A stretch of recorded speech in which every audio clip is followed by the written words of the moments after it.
Hello everyone, my name is Raphael F. Bomosu Jr. I'm a cybersecurity graduate student at the Grand Canyon University. Today, I will be showing all of the steps that I took to hack my Kioptrix 1 VM and to create a root user and password.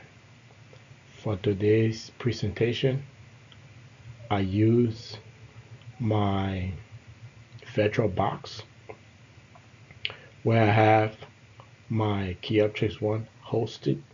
My Kali Linux is also hosted, and I have my PFSense firewall. They're all built on my virtual box. So let's get started. So as shown on the screenshot below, you will see that I ran the mmac command and I launched my MSF console. So for this assignment, I utilized the video from our video playlist, Penetration Testing and Risk Management. And as a guide to access my Kioptrix 1 VM from my Kali Linux machine using Samba 2.2 LA, I begin to run my nmap command, and I use the command nmap-p-a, and I also use my Kioptrix 1 VM IP address, which is 192.168.56.103. So after that, I followed by launching my MSF console, which brought me to the MSF6 console. On my second screenshot, I ran the auxiliary scanner and setting the arrow host target IP address, which is my Kioptrix 1 IP address, which is the 192.168.56.103. So next I made use of the auxiliary scanner SMB/SMB underscore version. After that, I pointed my arrow host to my desired IP address, which is my Kioptrix 1 IP address, which is the 192.168.56.103, and then I ran the scanner. So after running the scanner, from that result, I was able to ascertain the version of Samba that I was running, and then I conducted a Google search after ascertaining what Samba version I was running. So as you can see, after I did a Google search, I explored database and I got my source code.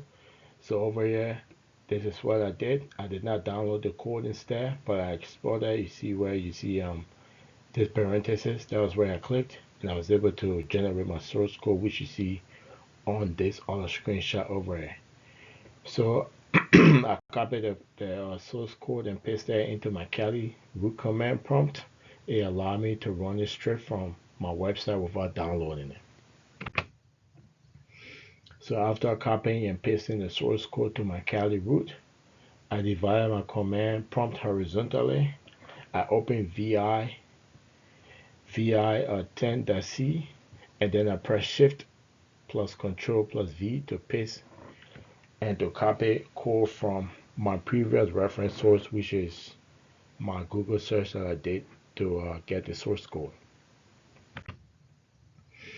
So after that, I executed the command by using gcc space 10-c-o10 after pasting the code.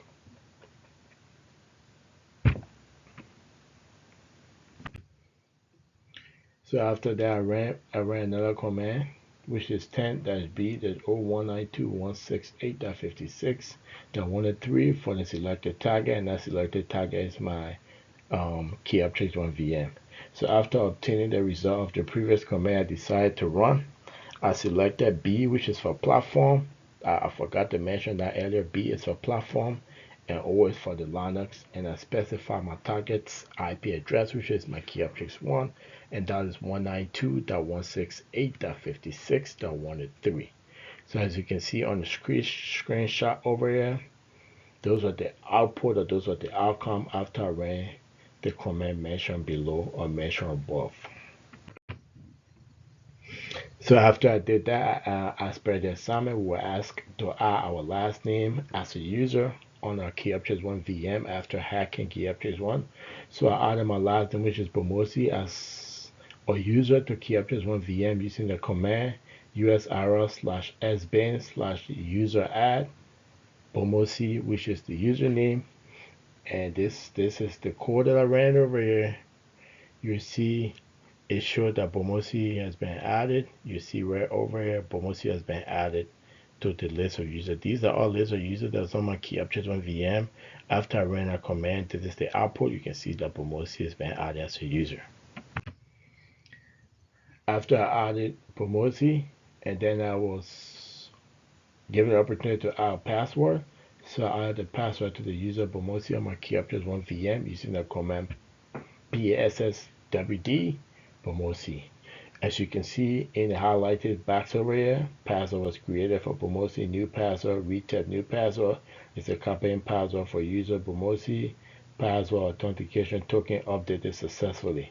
This was grayed out because I didn't want it to see, I didn't want to, because this presentation is going to be on YouTube, so I didn't want them to see what password I created. So I grayed this out, but I was able to successfully create my password. As you can see, this authentication tokens updated successfully. That's to tell you that I was able to create a user for, able to create a user on my Kioptrix one VM, and I also able to create a password. Next slide will show you all the steps I took to upgrade that user to root, or to give that user root privileges. So let's continue the presentation. So after that, I log into Kioptrix one successfully after creating my username and password. As you can see over here, this is my Kioptrix one VM screen. You can see that I was able to log in successfully. You see my username Bomosi. You see successfully log into Kioptrix one. But that is not done. Like I said earlier, we need to upgrade this user Bomosi privileges to a root, to give Bomosi a root privileges to make them a root user.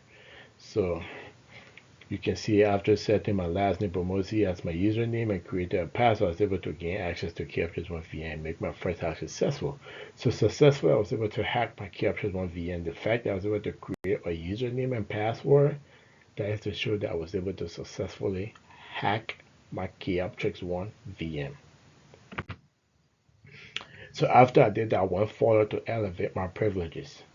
So I ran the command cat.etc sudoers as a not-root user to run command that would normally require super user privilege. So I ran that so I can be able to run command as a not-root user. It gave me the privilege to run command as a not-root user. So I ran that. I ran this command for me to get that privileges.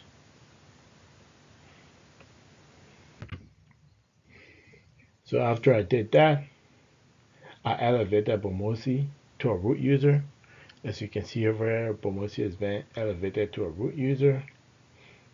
This is the command that I use.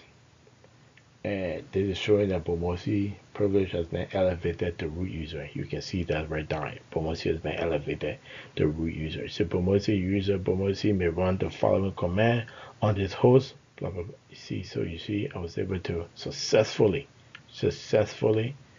upgrade. I was successfully able to give the user Bomosi or root privileges. So mitigation strategy and techniques.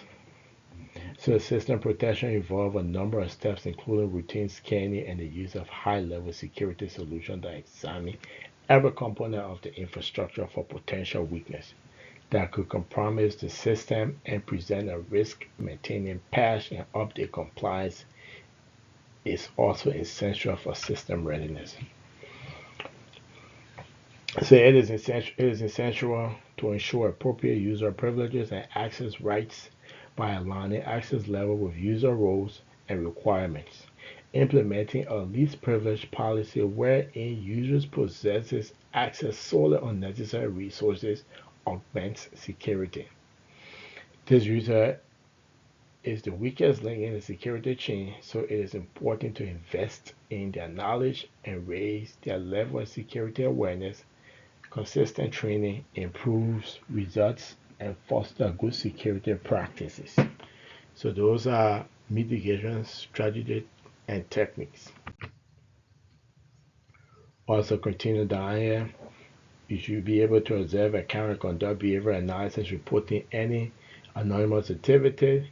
You should be able to implement strict security policy prohibiting employees from utilizing personal devices. There should be no BYOD, bring your own device, and disclosing any information on account credential to unauthorized individual.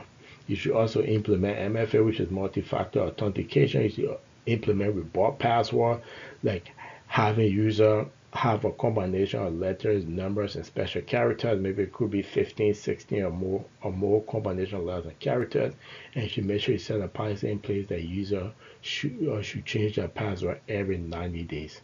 This will safeguard the system against potential malicious attack and SQL injections. So what is buffer overflow? This is a prevalent security vulnerability that attackers exploit to gain unauthorized access to the system. They leverage coding errors to compromise system, resulting in overflow that can occur in numerous ways and for various reasons. There are two categories of buffer overflow. You have the stack base and the heap base. Stack base attack is the most common primary rely on the overflow of buffer within the core stack, and the heap based attack aims at data within the accessible memory pool. Privilege escalation. So this constitutes a network attack wherein perpetrators identify a weak point or potential vulnerability to serve as the initial penetration point, thereby gaining access to the system. Subsequently, they escalate their privilege to obtain additional and more sensitive information. Attackers rely on various vectors for this escalation, including social engineering, misconfiguration of ports or firewalls, password exposure, and the exploitation of logins, credentials, among others. So privilege escalation can occur in both horizontal and vertical form. Horizontal escalation refers to the attacker seizing control of additional accounts to broaden their influence, whereas vertical escalation involves the attacker manipulating the same account to obtain greater permission. So there are two kinds of privilege escalation. They have the horizontal escalation and they have the vertical escalation. Rootkit. What is a rootkit? A rootkit is a type of malicious software engineered to obtain unauthorized access to a network system, computer, or various software applications. A rootkit is a covert software application intended to ensure persistent privilege access to a computer while simultaneously concealing its existence, meaning it hide existence. It's going to be there, you not even know that it's there. Every category of rootkit depends on a particular file or attributes. Firmware rootkit rely on system firmware. Rootkit utilize the master boot record of the bootable hard drive, and a memory rootkit can be injected into computer RAM, which is the random access memory.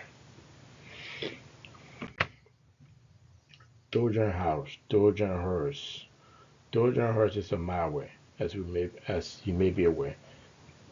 It is a self-evident malware or virus that parallels the tale of Troy, wherein the nefarious soldier concealed themselves within a seemingly benevolent gift. In simpler terms, malicious software is integrated with legitimate software that once installed on their system with good intention. There are various categories of Trojan horses exist, including the backdoor Trojan, fake antivirus Trojan, remote access Trojan, and exploit Trojan. Backdoors. In general, usually the term backdoor denotes a concealed entrance that is easily accessible without detection. In cybersecurity, the concept parallels this definition, referring to a mechanism or method that permits access to both authorized and unauthorized users. In simpler terms, it allows individuals to circumvent established security protocols to achieve elevated access, commonly referred to as root access. Same thing I just did to my Kioptrix 1 VM by gaining root access and elevating my user Bomosi to root, giving Bomosi root privileges. Possessing such access empowers an attacker or system operator to reach the apex or sensitive data hierarchy. A backdoor may result from malware implanted by an attacker or may be intentionally integrated by the software developer for a specific purpose, or Trojan can be categorized as a backdoor malware as well. So as we just talked about Trojan, Trojan can also be classified as a backdoor malware. What is a virus? We all know what a virus is. A virus is a type of malicious software engineered to propagate between devices, enabling it to replicate and infiltrate systems, thereby causing damage and transmitting data to attackers to facilitate unauthorized access. The numerous examples of viruses include worms, Trojan, ransomware, and various other types exhibit similar objectives and intentions. Return-oriented programming, also referred to as ROP. This technique is typically employed to take advantage of potential security flaws brought on by memory corruption. So this is a potential security flaw that corrupt your memory. The good news is that ROP is more sophisticated from a stack smashing that primarily relies on the program and the bug. It would then be utilized to reroute control flow back to attackers. Due to significant advancement in other exploit technologies and the system created to counteract them in order to reduce the risk of exploitation, this technique is no longer common or widely used. Common social engineering attack. Phishing is a widely recognized social engineering attack that primarily seeks to acquire personal information and credentials, including name, address, social security number, PP, personal information, and a driver license, and a whole banking information. It's a whole lot of information you can get out of it. So those are my references. This brings us to the end of my video presentation. Thank you for watching, and once again, my name is Raphael F. Bomosi Jr. I am a graduate student at the Grand Canyon University. Thank you.